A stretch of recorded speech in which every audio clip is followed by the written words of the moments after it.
तो किसने सोचा था कि जहां आजकल बड़े बड़े हाई फाई कॉन्सेप्ट की मूवीज फ्लॉप हो जा रही हैं, वहां एक प्लास्टिक की गुड़िया की कहानी $1 बिलियन की कमाई कर जाएगी। और आपको बता दें कि इतिहास में केवल 53 मूवीज 53 मूवीज ही ऐसी हैं जो 1 बिलियन का आंकड़ा क्रॉस कर पाई हैं। पर ऐसा हुआ कैसे, जानते हैं बिल्कुल शॉर्ट एंड सिंप्लीफाइड फैक्ट के साथ। तो अगर आपने खिलौनों के नाम पे सिर्फ कंचे खेले हैं तो बहुत शॉर्ट में जान लीजिए कि बारबी इतनी पॉपुलर क्यों है। तो बारबी एक फैशन डॉल है जो अपने आप में ग्लोबली रिकॉग्नाइज्ड कल्चरल आइकन है, जिसे बनाया था रूथ हैंडलर ने और इसे पहली बार 1959 में मार्केट में उतारा अमेरिकन टॉय कंपनी मेटेल ने। और तब से ये डॉल पॉप कल्चर में फैशनेबल ड्रेस वाले स्टाइलिश खिलौने के रूप में ब्यूटी, फैशन, फेमिनिनिटी, एस्पायरेशन और एम्पावरमेंट का सिंबल बनी रही। पर इसमें ऐसी क्या खास बात थी जो इसे इतना पसंद किया गया? तो इसके कुछ स्पेशल फीचर्स हैं जो इसे बाकी डॉल्स या बाकी खिलौनों से बहुत अलग बना देते हैं। Number 1, fashion and style. तो मार्केट में आने के बाद ओवर द ईयर बारबी ने कई तरह के फैशन अडेप्ट किए, जिसमें कई तरह के कलर्स, स्पेशली पिंक और डिजाइन्स, जिसमें ग्लैमरस इवनिंग गाउन से लेकर कैजुअल वेयर तक शामिल थे, जो रियल लाइफ में भी फैशन के लिए लोगों के इंस्पिरेशन बने और ये डॉल पॉपुलर होती गई।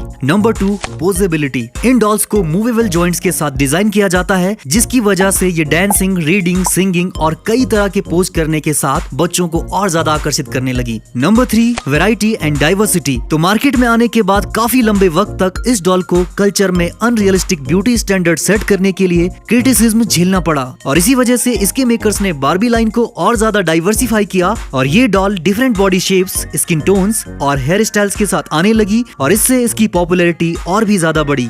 Number 4, accessories and playsets. तो इस डॉल से खेलना बस एक प्लास्टिक की गुड़िया तक सीमित नहीं है। इसकी ओनर कंपनी मेटेल ने डॉल के shoes, purse, jewelleries, house, cars, office और पूरा मिनिएचर एनवायरनमेंट भी मार्केट में उतारा है, जिसे आप अलग से खरीद सकते हो और एक पूरे बारबी वर्ल्ड में इस डॉल के साथ खेल सकते हो। और इसके अलावा बारबी के कुछ रियल लाइफ से इंस्पायर स्पेशल एडिशन भी मार्केट में आते हैं, जिनकी डिमांड्स बहुत ज्यादा होती है।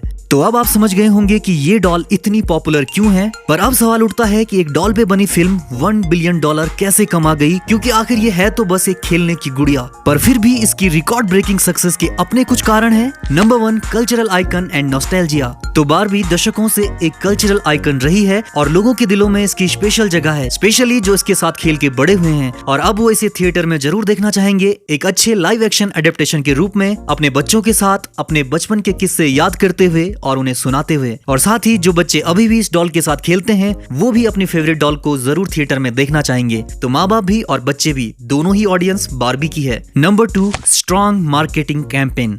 तो लिटरली इस मूवी की प्रमोशन स्ट्रेटजी अपने आप में एक एग्जांपल सेट कर देती है कि मूवी को प्रमोट कैसे किया जाता है। इसके मेकर्स ने सेलिब्रिटी पोस्ट, चैलेंजेस, हैशटैग्स और इंटरैक्टिव पोस्ट के थ्रू टारगेट ऑडियंस के बीच इस मूवी के लिए हाइप को बहुत अच्छे से क्रिएट किया, जिसमें सबसे ज्यादा पॉपुलर हुआ बार्बेनहाइमर। और यही हमारा अगला पॉइंट है, पॉइंट नंबर 3, बार्बेनहाइमर फिनोमेना। तो वैसे तो जब दो बड़ी मूवीज आपस में क्लैश करती हैं तो दोनों को ही नुकसान होता है, पर यहाँ ठीक इसका उल्टा हुआ। इसके मेकर्स ने बड़े क्लेवर तरीके से इस मूवी की रिलीज डेट को एसोसिएट किया क्रिस्टोफर नोलन की मच एंटिसिपेटेड मूवी ओपेनहाइमर के साथ। और ये दोनों मूवीज इतनी ज्यादा अलग अलग थीम्स पे बेस्ड थी कि इनका एक साथ रिलीज होना अपने आप में एक मीम मटेरियल बन गया। और साथ ही इसने फेमिनिज्म वर्सेस पैट्रियार्की जैसी बहस को भी हवा दी और यहाँ तक कि बार्बेनहाइमर शब्द ने जापान में एक बहुत बड़ी कंट्रोवर्सी को क्रिएट कर दिया, क्योंकि उनके हिसाब से ओपेनहाइमर की कहानी उनके इतिहास की सबसे खौफनाक और दर्दनाक घटना यानी कि एटॉमिक बॉम्ब की शुरुआत की है। और इसे बारबी के कलरफुल वर्ल्ड के साथ सिर्फ प्रमोशन के लिए मर्ज करना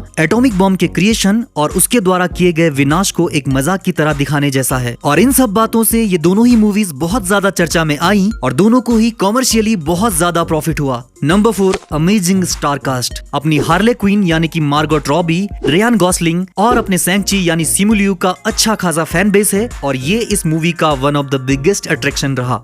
नंबर 5, ग्लोबल अपील। तो बारबी मूवी के थीम्स और कैरेक्टर्स किसी भी एक कंट्री तक सीमित नहीं है। बारबी के वर्ल्ड में दुनिया के कोने कोने के निशान हैं और यही वजह है कि ये फिल्म अपनी जियोग्राफिकल बाउंड्रीज को पुश करके न सिर्फ अमेरिका बल्कि यूनाइटेड किंगडम, मैक्सिको, ऑस्ट्रेलिया और चाइना में भी कॉमर्शियली बहुत ज्यादा सक्सेसफुल रही। और अगर इन सब बातों को मिलाकर देखें तो कोई हैरानी की बात नहीं कि बारबी $1 बिलियन से ज्यादा की कमाई करने वाली एक हिस्टोरिकल फिल्म बन गई है। खैर, तो क्या आपको उम्मीद थी कि ये मूवी $1 बिलियन की कमाई कर जाएगी? अपने थॉट्स कमेंट्स में जरूर लिखिएगा और अगर आज का वीडियो पसंद आया होगा तो इसे लाइक, शेयर और चैनल को सब्सक्राइब कर दीजिएगा, क्योंकि पिछले वीडियो पे बहुत ज्यादा बुरा रिस्पॉन्स रहा और इस चीज ने मुझे पर्सनली इतना डिमोटिवेट कर दिया कि इस वीडियो को बनाने में इतना ज्यादा टाइम लग गया।